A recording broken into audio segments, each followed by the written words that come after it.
힐스테이트 초곡 1866세대 브랜드 대단지로 주거의 정점을 찍다. 힐스테이트 초곡이 초곡의 차세대 대장이 될 수 있을까요? 포항시 북구 흥해읍 비규제 지역에 위치한 초곡 힐스테이트를 대우경북 아파트와 함께 만나러 가시죠.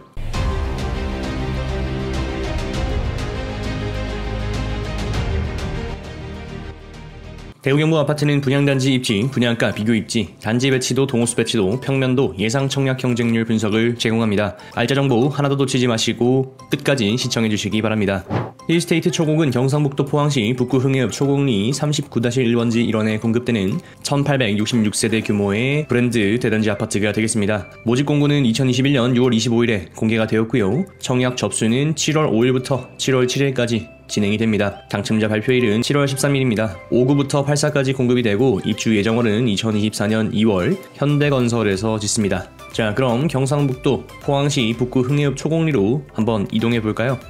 여기가 포항시 초곡지구가 되겠습니다. 힐스테이트 초곡은 상당히 큰 규모로 공급이 된다 확인하실 수가 있겠죠. 작은 네모 친 곳은 포항 초곡 리슈빌 아파트 아래에 위치하게 될 초등학교 부지가 되겠습니다. 아직 초등학교가 없기 때문에 초곡 힐스테이트에서는 성내리에 위치한 흥해초등학교로 임시 배치된다는 점 기억하시기 바라겠습니다. 이 위치에 초등학교가 세워지게 되면 초곡지구 내에서 이동이 가능하니까 좋은 위치가 될 수 있겠죠. 힐스테이트 초곡은 초곡지구의 이용 계획에는 당초 포함되지가 않았으나 조감도를 통해 보았을 때는 이미 포항시와 협력이 예정되어 있었다는 것을 유추해 볼 수가 있겠습니다. 조사를 해보니까 2016년 8월 26일에 한림건설에서 건설 승인이 났었고 현재 힐스테이트로 교체되었습니다. 초곡지구는 현재 포항시 북구 실거주지구로 4170세대가 거주하고 있습니다. 여기에 초곡 힐스테이트 1866세대 대단지가 들어오면 합이 6036세대로 미니 신도시 역할을 수행하게 되겠습니다. 따라서 우리는 초곡지구 내에서 힐스테이트가 가지는 입지를 비교해 보아야 되고요. 또한 아래쪽에 위치한 포항 성곡도시 개발구역과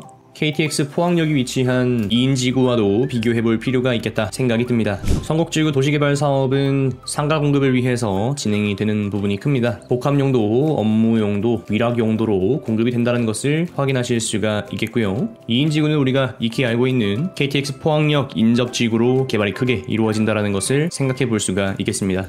전체적인 규모와 현재 실거주 인프라 등을 고려해 보았을 때에는 초곡지구가 현재 가치는 좀 더 높다라고 생각해 볼 수가 있겠고요. 미래 가치는 2인지구가 조금 더 높지 않나 이런 생각을 해볼 수 있게 되겠습니다. 그런 중에 힐스테이트가 초곡지구에 공급을 한다라고 하는 것은 초곡지구의 미래가치 개발 가능성을 좀 더 높여주는 원인이 되지 않나 생각을 해볼 수가 있겠습니다. 힐스테이트 초곡은 비투기 과열지구, 비청약 과열지역, 분양가 상한제 미적용 민영주택으로 전매 제한과 재당첨 제한의 적용을 받지 않는 곳입니다. 포항시, 경상북도, 대구광역시 1순위 청약이 가능하고요. 만 19세 이상이면 누구나 청약 신청이 가능하게 되겠습니다. 무주택 세대 구성원도 청약이 가능합니다. 통장 가입 기간이 6개월 이상이면은 1순위 자격을 부여받습니다. 무주택자 1주택 이상 소유하고 있어도 1순위 청약 신청이 가능하다는 것 확인해 볼 수 있습니다. 8호제곱 이하에서 가점제 40%, 추첨제 60%로 공급이 됩니다. 여기서 우리가 생각해 봐야 될 건 두 가지입니다. 2021년 1월부터 분양권 소유자도 주택 소유자로 간주된다는 거, 그리고 두 번째는 2021년 6월부터 분양권에 대해서 양도소득세가 1년 이내는 70%,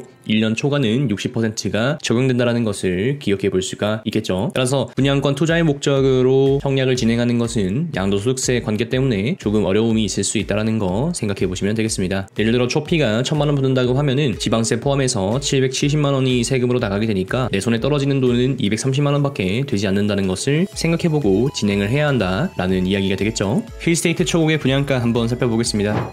힐스테이트 초곡 분양가입니다. 5층 이상 기준으로 발코니 확장비는 무상, 중도금은 무이자로 공급이 됩니다. 전용 5구부터 8사까지 있고요. 5구의 경우에는 2억 6천만원, 7사의 경우에는 3억 2천만원, 76이 있는데 3억 2,900만원, 8사의 경우에는 3억 6,300만원이 되겠습니다. 계약금 10%, 중도금 60%, 잔금 30%고요. 발코니 확장비는 무상으로 공급된다는 점은 좋은 옵션이 될 수 있겠죠. 따라서 5구부터 8사 당첨 시 2,600만원에서 3,630만원까지 준비를 하셔야 된다는 것을 기억하시고 청약 접수를 진행하시기 바라겠습니다. 자, 이 정도 금액이면은 초곡지구에서 적정하냐 적정하지 않느냐 요거를 가장 많이 고민해 보게 되겠죠. 비교 입지 한번 살펴보겠습니다.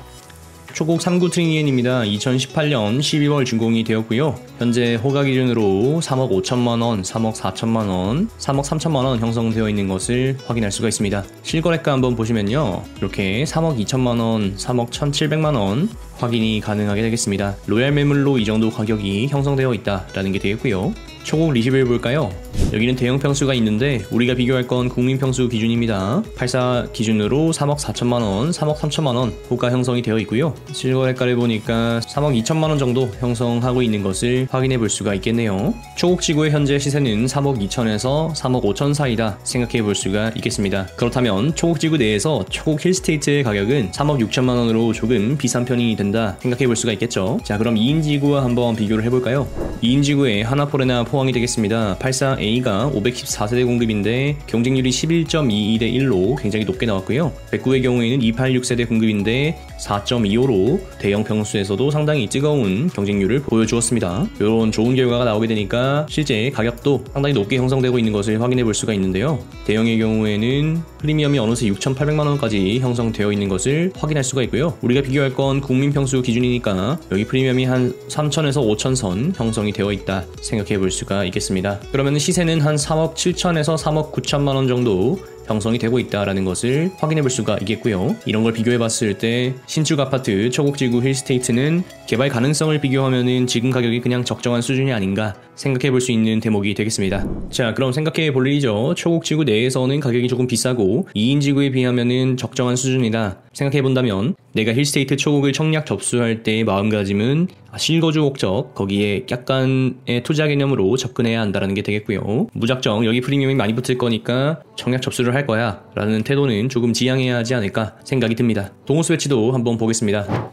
네, 단지 배치도로 이동을 했습니다. 현재 전 타입 남동 남서 배치로 구성이 되어 있다는 것을 확인할 수가 있고요. 104동부터 113동까지는 연구 조망이 나오는 동호수 라인이 되겠습니다. 남향이 없는 대신에 전 타입 모두가 연구 조망을 획득했다는 점에서는 상당히 메리트가 있다는 생각이 듭니다. 그렇기 때문에 뒷동이 되겠죠. 초곡지구에 가까운 101동, 102동, 103동, 114동에서 118동까지는 약간 메리트가 떨어지지 않나 생각해 볼 수가 있고요. 반대로 설거지 조망 이라고 하죠. 설거지 조망은 이렇게 초곡지구를 바라보게 되면서 내가 어디 쪽을 바라보고 살 것인가 고민해 볼 수 있는 위치가 되겠습니다. 전반적으로 구성이 잘 되어 있는 곳은 108동부터 111동까지가 되어 있고요. 여기가 84 라인이 배치가 되어 있으니까 구성이 괜찮다라는 생각이 듭니다. 반면 이렇게 붙어 있기 때문에 타워형을 공급해서 면적을 맞춘 것이 아니라 판상형을 찌그러뜨려서 배치를 만들려고 했구나 고민해 볼 수가 있겠고요. 바람이 이렇게 불면은 판상형이 조금 위험할 수 있으니까 V자로 치고 나갈 수 있도록 이렇게 배치를 하지 않았나 생각됩니다. 따라서 59 같은 작은 타입은 상대적으로 인기가 없을 수가 있겠고요.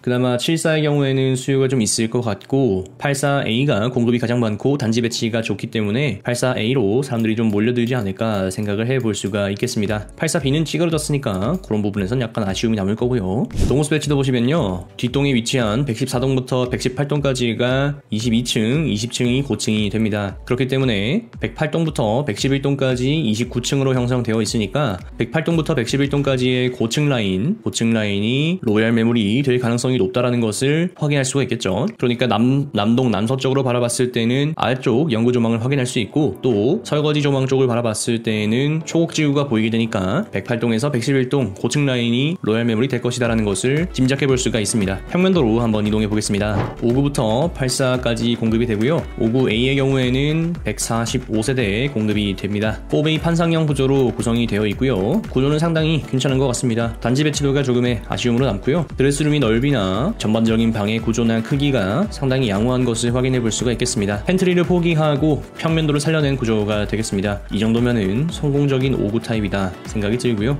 59B의 경우에도 4베이 판상형 구조로 공급이 되는데 이렇게 잘려있는 것을 확인할 수가 있겠습니다. 드레스룸이 일자 형태인 것이 방금 전 확인하신 59A와는 다른 점이 되겠고요. 59A의 경우에는 이렇게 드레스룸이 있었다는 것을 생각해 볼 수가 있겠습니다. 자, 59C의 경우에는 17세대에 공급이 되는데 침실 2의 위치가 상당히 독특합니다. 이거 타워형의 어떤 변형적인 형태다라는 생각이 듭니다. 원래는 침실 2가 여기에 위치를 해야 하는데 이 두 가지 위치가 바뀌어 있는 것을 확인할 수가 있겠죠. 이렇게 되면은 주거 동선이 썩 좋지는 않다. 침실 1에 사는 막내 아들은 좀 외로울 수 있다라는 거 생각해 볼 수가 있겠고요. 또 59C의 경우에는 114동 안쪽에 위치하게 되어서 단지 배치도 상으로도 약간의 불리함이 존재한다 한다는 거 생각해 볼 수가 있겠습니다. 74A의 경우에는 301세대 공급이 됩니다. 남동남서 배치를 노릴 수 있는 위치이기 때문에 괜찮다는 생각이 들고요. 여기는 4베이 판상형으로 공급이 되고 드레스룸도 이렇게 넓게 빠져있기 때문에 구조상으로 괜찮다는 생각이 듭니다. 여기도 약간의 아쉬운 점은 팬트리와 같은 수납 공간이 적은 거, 그런 부분은 이런 붙박이장으로 좀 해소를 해야 하지 않나 생각이 들고요. 74B의 경우에는 99세대 공급이 됩니다. 여기는 타워형 구조가 되겠습니다. 상당히 길게 빠진 것을 확인해 볼 수가 있어요. 주방 거실이 굉장히 넓게 빠진 점은 타워형의 구조를 굉장히 잘 살렸다라는 생각이 듭니다. 반면 드레스룸이나 팬트리의 넓이는 좀 작은 것을 확인할 수가 있고요. 그래도 내가 타워형을 선호하는 입장이다 라고 하시면은 이 주방과 거실의 넓이에 대해서는 상당히 만족을 하실 것 같다는 생각이 듭니다. 74C의 경우에는 112세대 공급이 되는데 요거 아까 59에서 확인했던 거와 비슷한 형태가 되겠죠. 침실 2와 발코니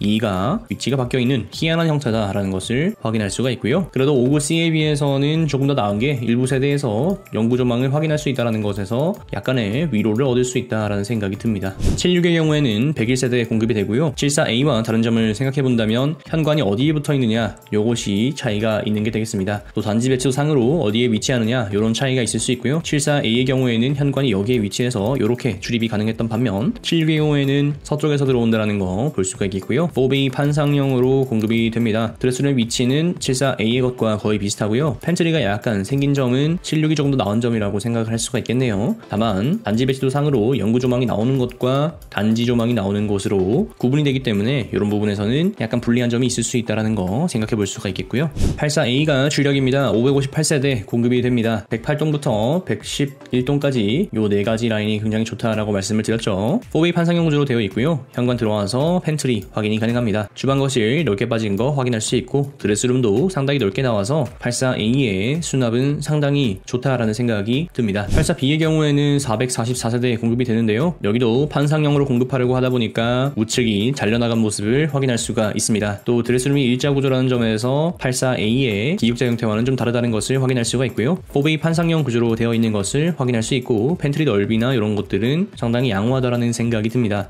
이 부분만 아니었으면 84B도 메리트가 있었을 텐데 이렇게 잘린 부분은 조금 아쉬움이 남는 것 같습니다. 예상 청약 경쟁률입니다. 84A가 가장 높을 것으로 예상이 되고요. 84A 이외에는 크게 생각하지 않아도 될 것 같습니다. 84B의 경우에는 위가 찌그러져서 조금 아쉽고요. 74A와 76까지가 청약을 도전해볼 만한 라인이 되지 않을까 생각이 듭니다. 가장 중요한 건 가격인데요. 힐스테이트 대단지 프리미엄을 감안하더라도 초곡지구의 가격에서 2에서 4천만원 차이가 난다는 점, 2인 지구에 비해서 초곡지구가 미래성은 조금 아쉬운 점 등을 생각해 볼 수가 있겠고요. 물론 청약 당첨이라는 게 현재의 가치보다 미래의 가치를 바라보고 진행하는 거기 때문에 내가 실거주 입장에서 여기를 청약한다라고 하면 괜찮은 입장이 될 수 있겠죠. 초곡 힐스테이트가 하나포레나를 따라간다라고 하면은 초피가 1천에서 2천까지는 형성될 수가 있을 겁니다. 한편 양도소득세 70% 규정은 좀 우리를 속상하게 만드는 규정이긴 하죠. 이런 부분은 사실 초곡지구에 위치한 기존 아파트들이 키맞추기 메리트를 좀 가지게 되지 않을까 생각이 듭니다. 최근 성황리의 분양을 마감했던 경산 아이파크와 신대부적의 관계 같은 느낌이 될 수 있겠죠. 그럼에도 초곡지구가 6,000세대를 넘게 될 것이고 상가도 이제부터 들어오기 시작한다는 점, 향후 발전이 어느 정도 이루어질 것을 감안한다면 실거주와 투자 동시에 효과를 누리는 것은 괜찮아 보인다라는 생각이 듭니다. 힐스테이트 초곡 분석 영상이 도움이 되셨기를 바랍니다. 영상이 도움이 되셨다면 구독은 알아서 해주시고 좋아요 잊지 말고 부탁드립니다. 여러분이 청약 당첨 내 집 마련하시는 그날까지 대우경북 아파트는 계속해서 분석하겠습니다. 감사합니다. 여러분에게 행복과 행운이 가득하시길 기원합니다.